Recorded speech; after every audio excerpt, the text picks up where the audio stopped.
Donc, on vient encore, on fait un clic droit sur les noms de la couche. On suit, hein? Ok. Tu as quel problème? Hein? Mais il faut dire ça. J'ai dit, s'il y a des problèmes, il faut le dire. Tu as quel problème? Qu'est-ce qui ne va pas? Oui? Ça, elle a réglé. Ça va maintenant, il n'y a pas de problème. On peut continuer. Tu n'es pas en retard. Ok. Donc, on continue. Donc, je disais,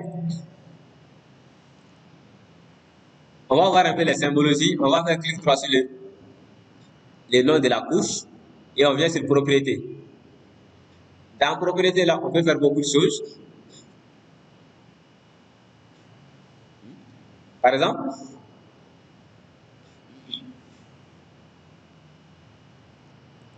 au niveau du général, j'avais dit, au niveau du général, on avait vu ça la dernière fois.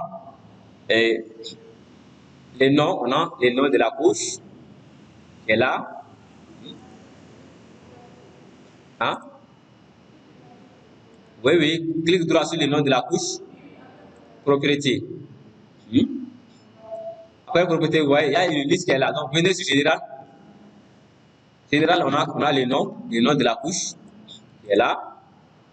Sur source, on a les sources, c'est-à-dire les dossiers dans lesquels les fichiers sont enregistrés. On peut voir ici les renseignements, oui, le système de projection utilisé, vous voyez, géographie coordinate system, ils vont donner le système de projection que nous avons utilisé ici. Sélection, vous voyez, quand on sélectionne, la zone serait comme ça. C'est-à-dire la zone serait en surveillance en chiant, quelque chose comme ça. Là, on peut changer. Par exemple, si on veut que, par exemple, si on sélectionne un endroit, on ne veut pas que ça se présente comme ça. Par exemple, ici, si on sélectionne, vous allez cocher ici. Donc, on veut qu'au lieu que ça soit cette couleur-là, je veux que ça soit en rouge, par exemple. Je veux que ça soit en rouge.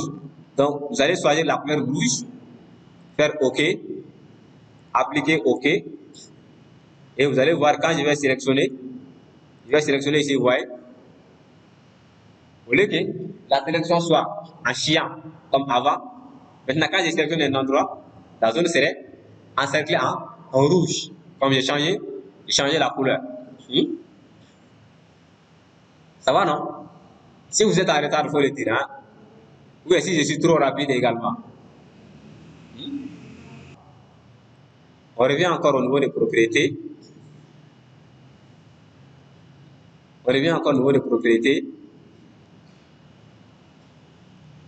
Voilà. Sur le display ici, il nous donne un peu. Quand vous constatez, au niveau du file, c'est-à-dire, au niveau du file, vous pouvez constater cela. C'est la liste des éléments qui se trouvent dans la table des attributs. Au niveau des champs, c'est la liste qui est là. Vous pouvez voir file, objectif, file, on a POP 2030, densité, et voilà, cercle, il y en a beaucoup. Donc tous les éléments qui sont là, c'est les éléments de la table des matières. C'est-à-dire la table des attributs qui sont là. Au niveau de symbologie, on peut changer la couleur de fond de l'arrière-plan de notre carte.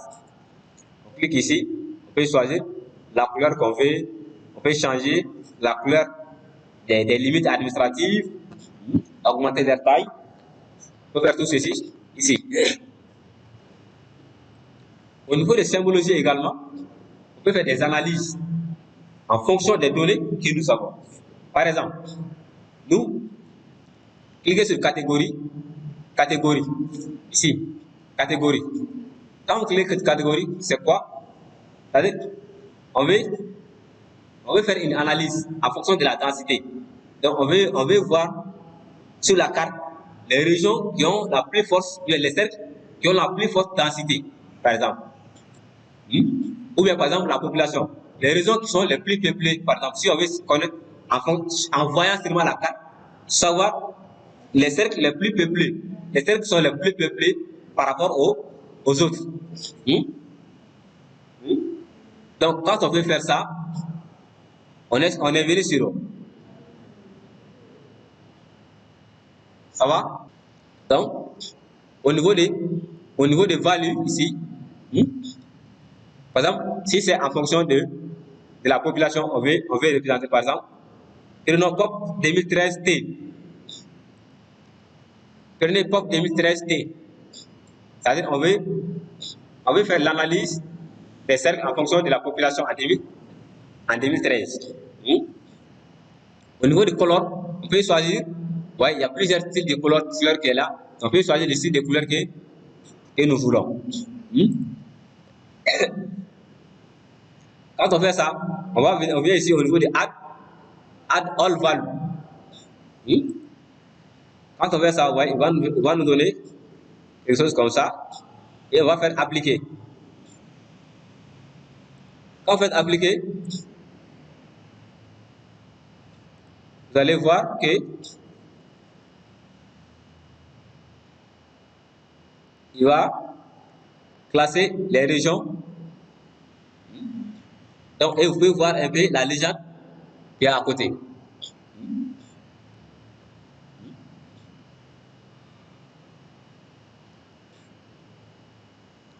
pouvez voir la légende qui est à côté. Donc, les régions qui ont une population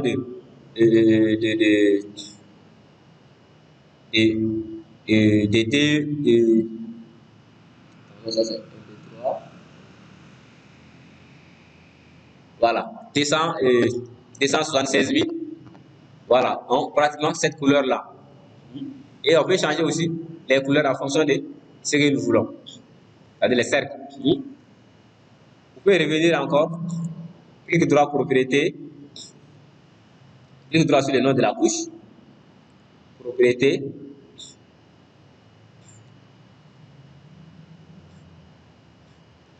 Donc, si on veut supprimer, on veut faire remove all. Quand on fait remove all, on va enlever tous les données que nous avons fait. Ça, c'était catégorisé. Allez-y sur quantité, ici. À gauche, ici, quantité. Quand vous cliquez sur quantité, au niveau des values, champ value, par exemple, prenons par exemple densité. Prenons par exemple densité là-bas. On va classer les régions en fonction de la densité. Donc, vous allez voir que les régions les cercles qui ont la plus forte densité auront une couleur un peu marron comme ça. Et au fur et à mesure que la densité sera faible, donc ils auront tendance à avoir la couleur un peu jaune. Faites appliquer. OK. Donc,